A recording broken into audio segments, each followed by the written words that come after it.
Saudações a todos e a todas. Eu sou Ivete Azevedo, professora de língua portuguesa, a mais nova integrante do canal, com a coluna Língua Portuguesa em Pauta.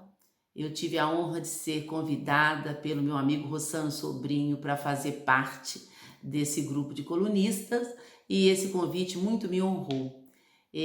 A coluna Língua Portuguesa em Pauta está no ar todos os sábados, e a premissa da discussão por aqui é exatamente as questões que compõem o uso da língua portuguesa, né? Primando sempre pela comunicação.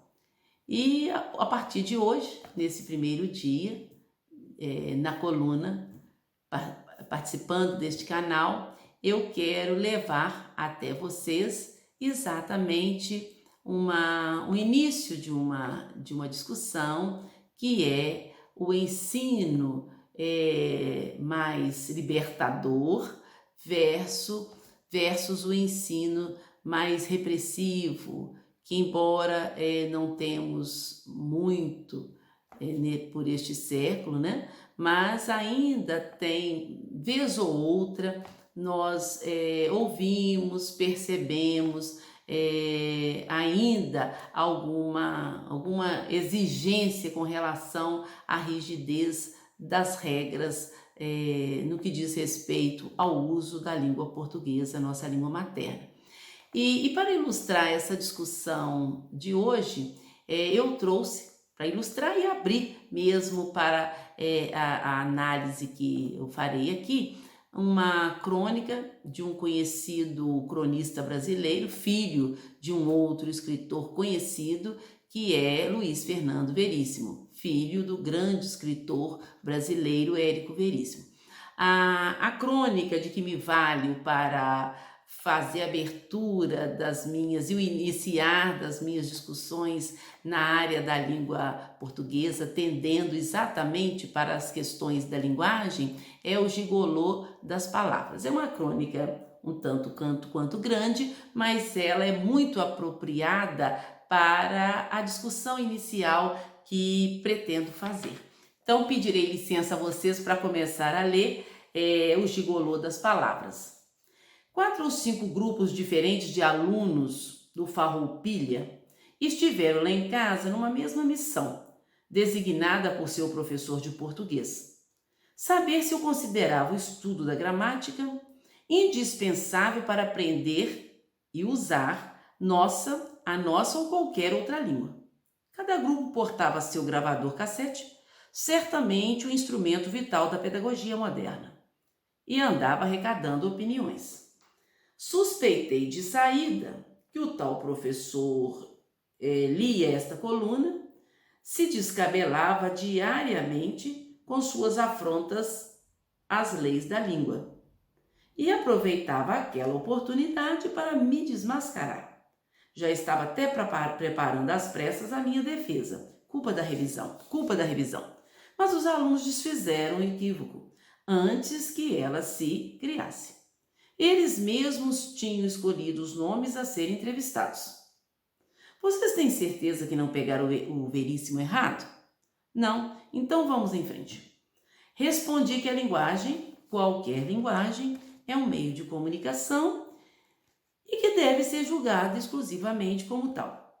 Respeitadas algumas regras básicas da gramática, para evitar os vexames mais gritantes, as outras são dispensáveis. A sintaxe é uma questão de uso, não de princípios. Escrever bem é escrever claro, não necessariamente certo. Por exemplo, dizer escrever claro não é certo, mas é claro, certo? O importante é comunicar. E, quando possível, surpreender, iluminar, divertir, mover. Mas aí entramos na área do talento, que também não tem nada a ver com gramática. A gramática é o esqueleto da língua, só predomina nas línguas mortas. E aí é de interesse restrito a necrólogos e professores de latim, gente em geral pouco comunicativa. Aquela sombria gravidade que a gente nota nas fotografias em grupo dos membros da Academia Brasileira de Letras, que é de reprovação pelo português, ainda está vivo. Eles só estão esperando fardados que o português morra para poderem carregar o caixão e escrever sua autópsia definitiva. E o esqueleto é o esqueleto que nos traz de pé, certo, mas ele não informa nada. Como a gramática é a estrutura da língua, mas sozinha não diz nada, não tem futuro, as múmias conversam entre si em gramática pura. Claro que eu não disse isso tudo para os meus entrevistadores e adverti que minha implicância com a gramática, na certa, se devia à minha pouca intimidade com ela. Sempre fui péssima em português, mas isso eu disse. Vejam vocês, a intimidade com a gramática é tão indispensável que eu ganho a vida escrevendo, apesar da minha total inocência da matéria. Sou o gigolô das palavras, vivo às suas custas e tenho com elas exemplar conduta de um capitão profissional.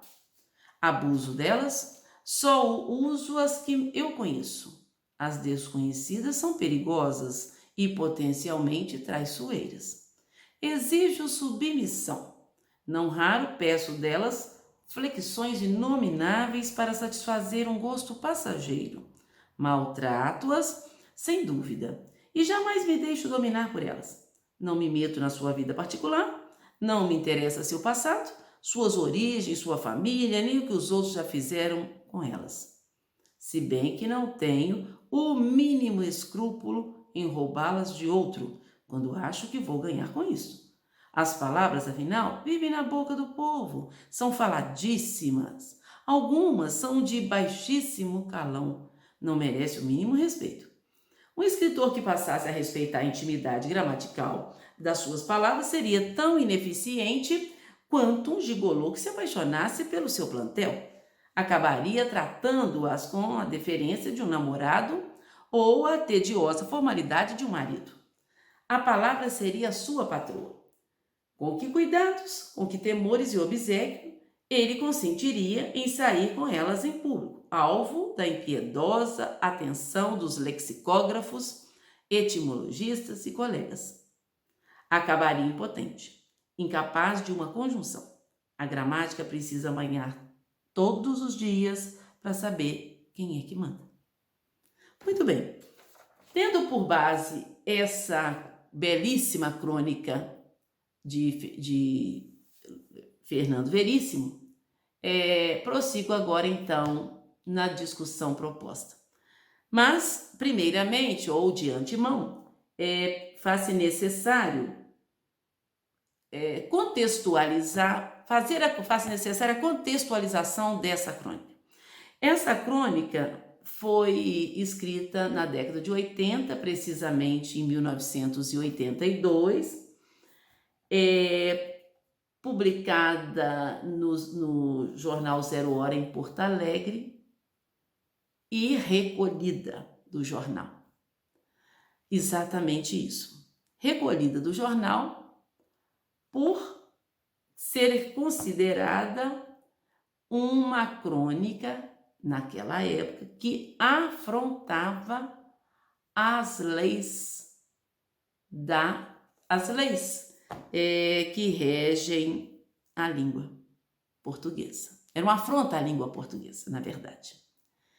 E exatamente porque o autor, por meio dessa narrativa, né, desse gênero textual que é a crônica, o autor se vale de uma narrativa cujo sujeito locutor criado por ele, que é esse narrador que não só narra, mas ao mesmo tempo faz essa discussão ao longo do texto, aborda na sua crônica um assunto, um tema crucial para a época, principalmente lá nos anos 80, que essa discussão já vinha suscitando.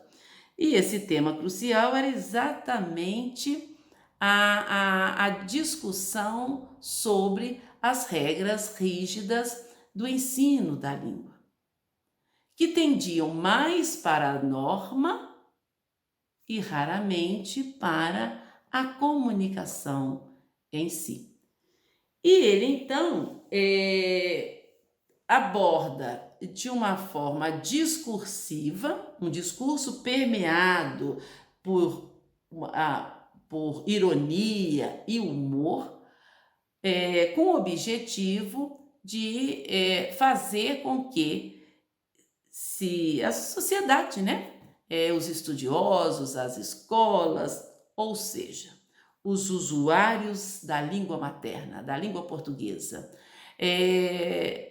fizesse uma reflexão mesmo para esse ensino e esse uso, né, a determinação de um uso mais rígido com relação à expressividade da língua baseada numa normatização. E vou retomar algumas partes para que eu possa abordar isso com vocês.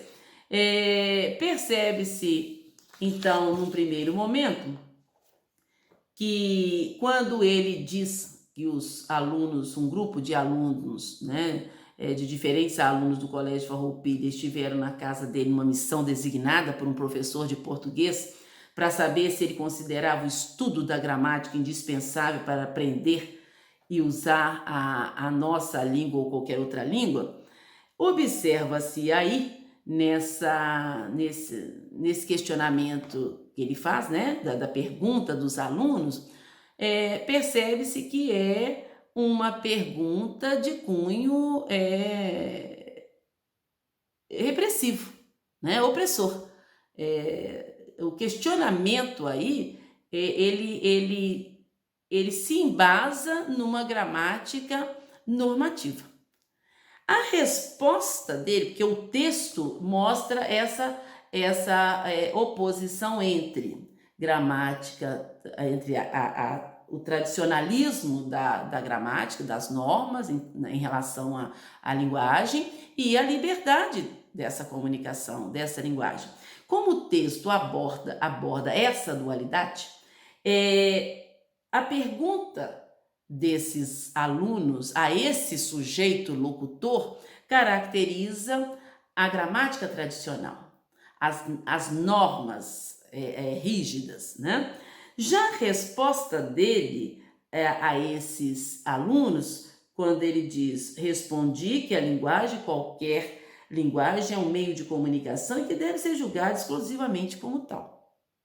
Aí ele mostra a importância da comunicação, não a importância das normas, das regras rígidas, porque regra toda língua tem. A língua natural, né? A língua falada, toda língua é regida por regras, seja a normativa, a tradicional, seja a natural. Porque quando nós falamos dentro de uma regra. A construção das nossas frases são feitas dentro de uma regra. Ela tem sujeito, ela tem o predicado, ela tem os seus complementos. Com sujeito ou sem sujeito, com sujeito na ordem direta ou na ordem inversa. Ela tem uma regra. A criança, no início da sua fala, do seu processo de comunicação, ela emite, ela produz o seu texto, as suas frases, né? Nas suas falas, por meio de regras. Né? Mamar, neném quer mamar. Ele está usando mamãe, neném quer mamar. Mamãe, mamar, quer dizer, ele está usando o vocativo, e aí a gente pode intuir que ele quer dizer mamãe, eu quero mamar. Está usando toda a estrutura da frase, toda a estrutura oracional, sem saber. Ele não vai aprender a falar em nenhum de nós, isso não aconteceu com nenhum de nós, que aprendemos a falar só a partir do momento que estivemos na escola. Né? Se assim fosse, os analfabetos não falariam. Porque se alguém que nunca passou pela escola, no entanto, fala. Porque essas regras, elas já estão introjetadas. Assim que começamos a falar, nós já usamos intuitivamente essas regras. Então, toda língua tem regra. Então, não está se discutindo aqui uma falta de regra, está se discutindo o excesso delas. É essa abordagem que o cronista faz aqui, se valendo desse texto, para nele elaborar esse discurso de para onde essa língua caminha ou pretende caminhar.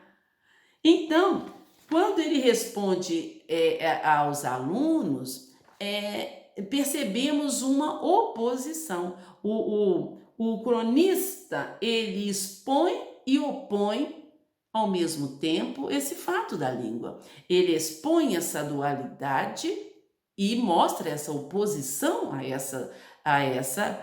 dentro dessa dualidade. O estudo de gramática versus a língua, o estudo da língua versus a gramática normativa e a liberdade dessas normas. Então, ele faz essa discussão aqui no texto para que possamos perceber a rigidez dessa norma não leva a lugar nenhum. Um outro aspecto que eu quero mostrar para vocês aqui é quando ele, então... mas desculpa, eu contextualizei... é o primeiro dia, né? Tem essas coisas. Eu contextualizei a crônica, mas esqueci de dizer que ele sofreu duras críticas naquela época por conta dessa crônica. Porque os gramaticalistas, né, os conservadores da língua, da gramática, consideravam uma afronta enorme por parte dele essa escrita, mas por outro lado também ele recebeu muito apoio daqueles que desde aquela época já discutiam uma outra tomada de rumo desse uso da linguagem, né, da língua, esse estudo da língua. Tanto que uma década depois, essa crônica foi publicada em 1982 e em 1998 surgiram os parâmetros, né, os PCN, os Parâmetros Curriculares Nacionais, conhecido como PCN. E dentre esses parâmetros, né, que abordavam todos o ensino das disciplinas na escola, tem-se aí também o Parâmetro Curricular Nacional de Língua Portuguesa, que vem exatamente ao encontro dessas discussões que estão centradas nesta crônica.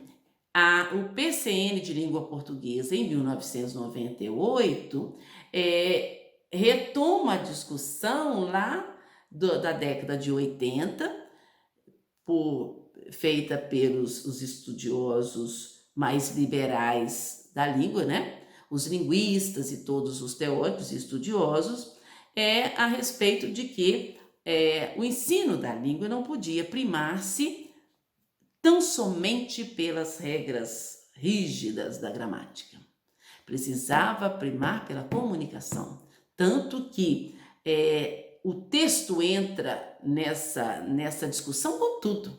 A importância da leitura, a importância da interpretação. Quer dizer, as aulas tinham que deixar de ser enfadonhas, né, de só as regras da gramática, estudar só regra de gramática, no intuito de considerar que por meio das regras o indivíduo ia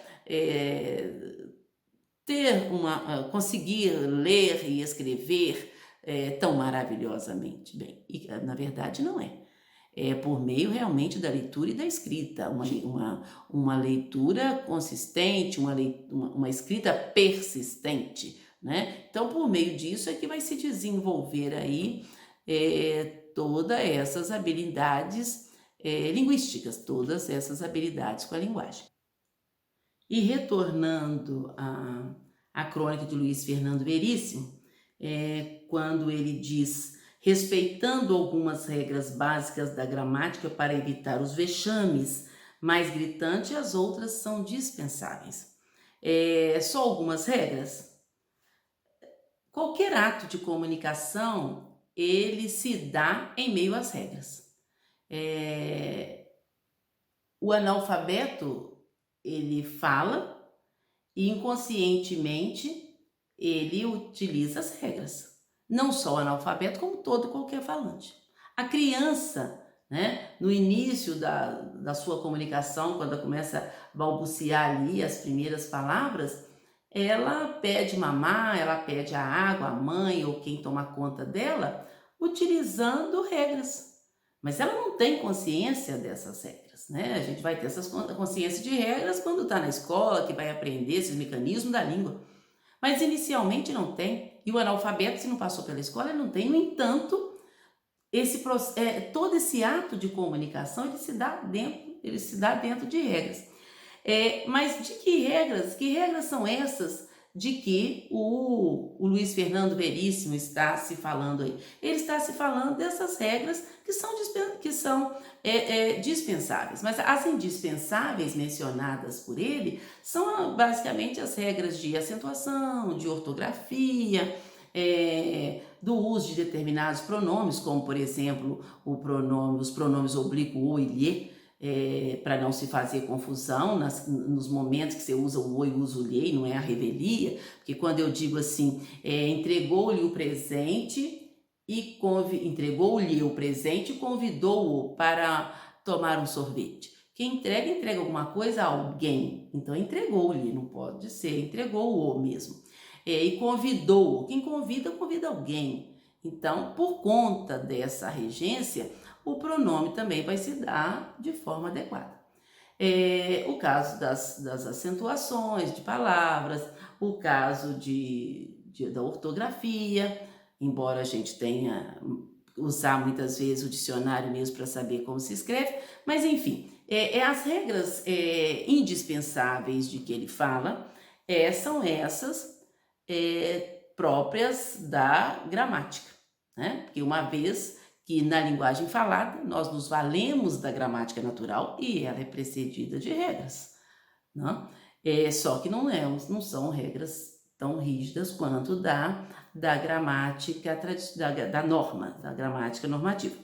Mas dentro da gramática normativa, ele faz a crítica a normas que ele chama de dispensáveis, que são aquelas que impedem e atravancam o bom desenvolvimento da escrita, do texto, da fala, né? Porque as pessoas ficam muito presas e atreladas a essas normas, que na verdade elas acabam por causar certos empecilhos, né? Certos embaraços no desenvolvimento da linguagem mesmo, da comunicação. Então é disso que ele está falando. E dentre essas regras dispensáveis, nós temos a questão dos pronomes também. Da mesma forma que eu citei o exemplo dos pronomes oblíquo, o e lhe, que não são dispensáveis, é preciso saber quando usa um e outro, mas nós temos, por exemplo, no caso, o uso geral dos pronomes na língua portuguesa, o uso da mesóclise, naquelas topologias pronominais que a gramática traz, que na verdade é o uso dos pronomes na frase, na oração, juntamente com o verbo, que tem lá a mesóclise, a ínclise, a próclise. A mesóclise não se usa no Brasil. Nós vamos encontrar aí nos textos clássicos, né? Dar-te-ei, encontrá-lo-emos. No dia a dia ninguém usa isso e há décadas que não usa. O brasileiro gosta de usar mesmo é a próclise. É a próclise que o brasileiro gosta de usar. Até porque nós vemos lá na gramática aquelas regras, né, de que não se pode iniciar uma frase, uma oração com o pronome oblíquo. Isso é próclise, o início. E, no entanto, o brasileiro gosta, porque isso constitui o português, a marca do português brasileiro, não é? Então, porque as normas contidas na gramática do uso dos pronomes, a pronominalização, ela é lusitana. Então, aquela normatização não condiz com essa língua, com esse português brasileiro. É norma lusitana, por isso está no DNA, está no sangue esse repúdio, né? Então, é disso que ele está falando. E algumas regências, de vez em quando lembra-se que há determinados verbos que não se usa como se fala, a gente assusta, mas ele está aí, é uma questão de uso. Quando se diz, não se namora com alguém, mas namora alguém, eu não namoro com o João, eu namoro o João, a pessoa assusta, fala, eu namoro com o João, sim. Então, por quê? Porque é realmente uma questão de a sintaxe, aliás, não só a sintaxe, né? Ele menciona que a sintaxe é uma questão de uso, mas não é só a sintaxe, não. É a morfologia, é a fonética, é a semântica, que está para além da gramática. Nós vemos aí no aspecto da morfologia, por exemplo, aqui na região sudeste, nós falamos, precisamos de um táxi, a gente diz que vai ligar para o taxista. E em Salvador, por exemplo, eles falam taxeiro. Há erro nisso? Não.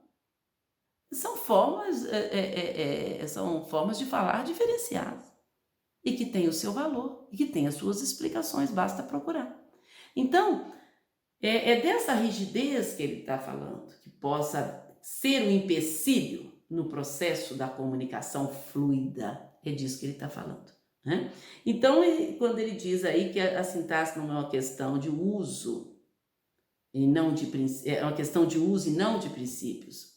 E aí, numa parte do texto, ele menciona uma frase que ele coloca lá, escrever bem é escrever claro, não necessariamente certo. Ele não fez um uso à revelia dessa frase no texto.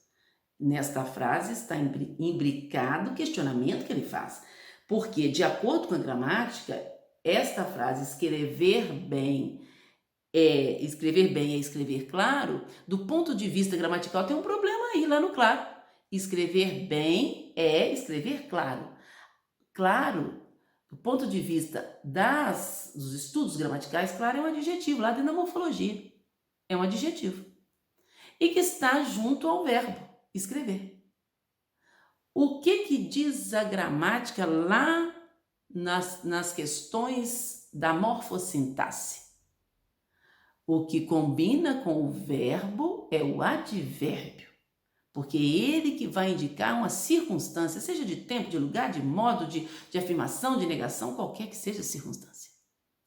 Então, quando se diz escrever bem é escrever claro, do ponto de vista gramático, essa frase deveria ser construída. Escrever bem é escrever claramente. Porque o claramente aí, tanto é que a gente tem o sufixo mente que caracteriza o modo. Escrever bem é escrever de modo claro. No entanto,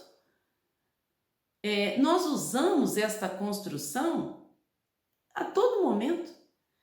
Ele agiu correto, ele falou certo, que seria do ponto de vista da gramática, ele agiu corretamente, porque eu tenho o verbo agir.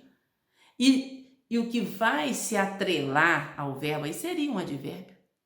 Mas não deixa de ser um advérbio quando eu falo ele agiu correto, ele falou certo, escrever bem é escrever claro.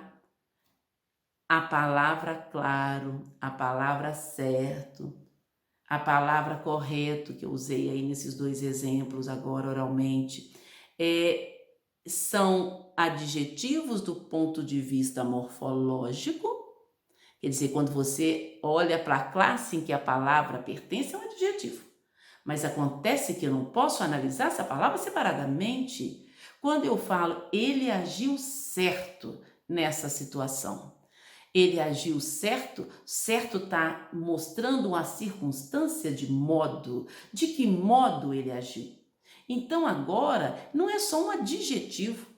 Esta palavra, nesse contexto da frase, nessa porção da frase, nesta sentença, ela assume o status de um advérbio de modo, mas está na forma de um adjetivo.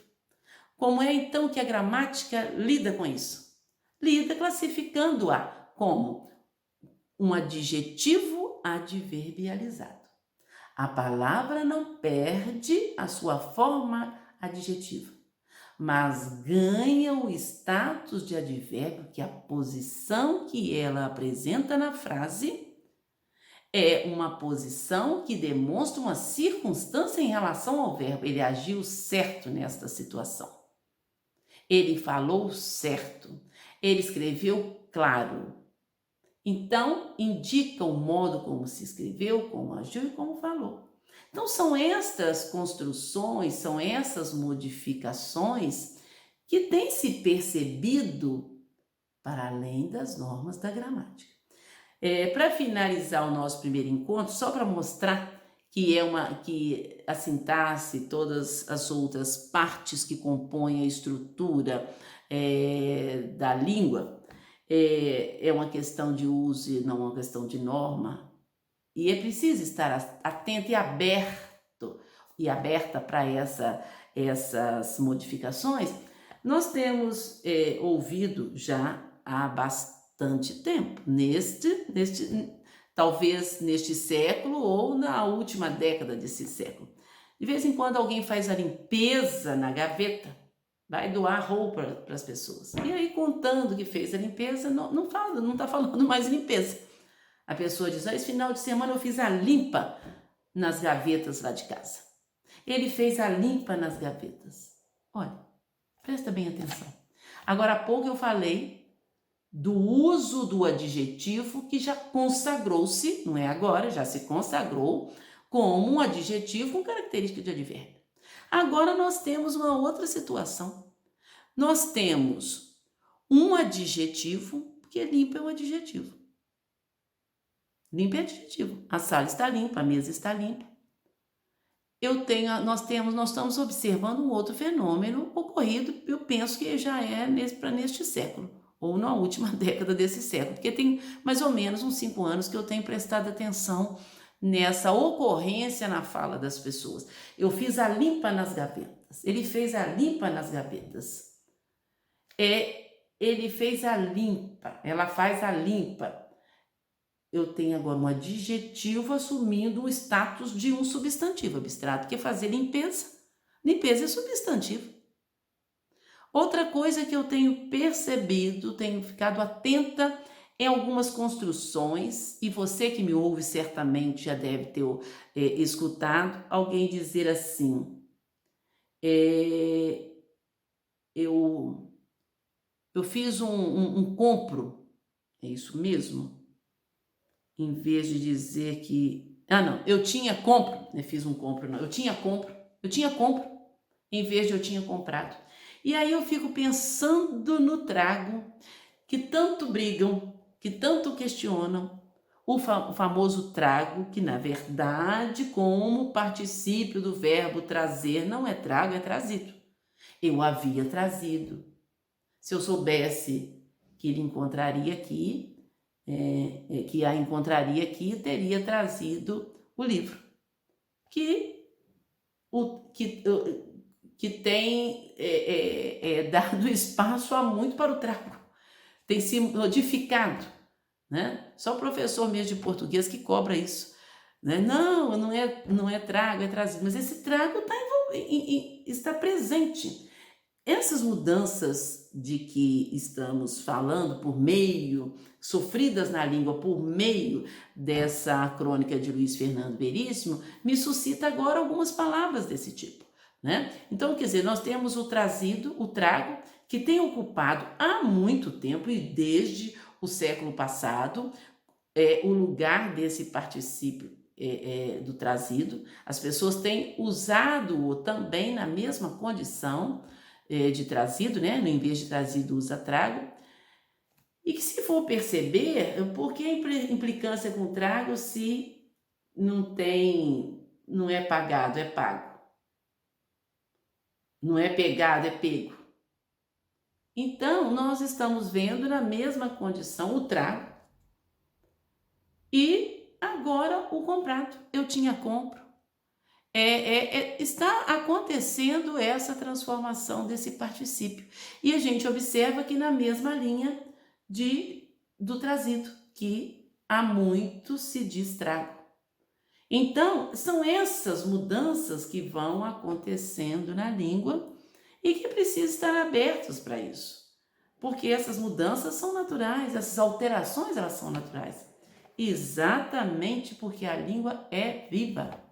A língua é viva e é falada por falantes vivos. Então, essa mudança, não podemos ser radicais quanto a esse conservadorismo da língua, porque a língua é falada por gente muito viva, né? Ainda tem a expressão Vivinha da Silva. Então é isso. Essas mudanças, elas são naturais.